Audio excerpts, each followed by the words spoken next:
tinawag na makapal ang mukha ni Curly Descaya. Yan ang sabi ni DPWH Secretary Vince Dizon. Kasunod po yan ng pahayag ni Descaya na pakiramdam daw niya, sila pa ang ninanakawan dahil dito sa issue ng restitution o pagsusuoli ng pera. Nagbabalik po si Bean Los Baños.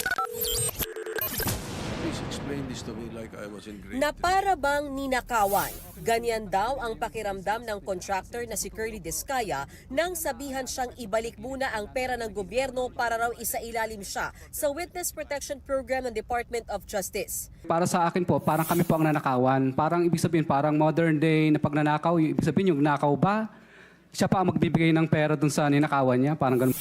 Si Senator Risa Hontiveros tila napabalikwa sa upuan nang marinig ang sinabi niya ni Curly. Parang kanina, lahat po tayo physically naghitla dun sa sinabi ni Mr. Descaya na parang sila pa yung nanakawan.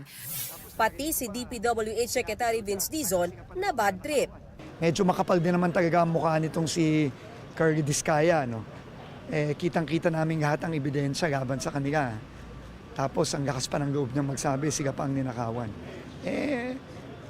Siguro, humarap na lang sila doon sa mga kaso nila. Yung asawa niya nakakulong na, harapin na lang nila yung mga kaso tapos ibalik na lang yung pera ng mga kababayan natin.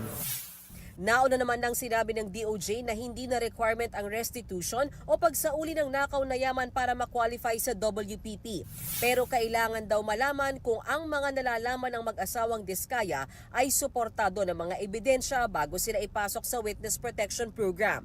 Isa nga sa mga ebidensyang yan ay ang ledger na unang sinabi ng mga Descaya na naglalaman daw ng listahan ng kanilang mga flood control projects at kung sino-sino ang mga umano'y pinaambunan nila ng kickback sa mga mambabatas. Pero hanggang ngayon, hindi pa ito na isusumite sa Senado.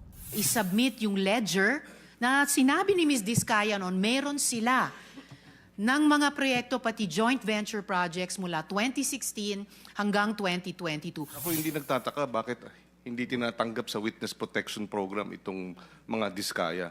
Dito lang sa Senado, hindi na kayo nagko-cooperate. Ito'y patunay na mukhang hindi kayo qualified.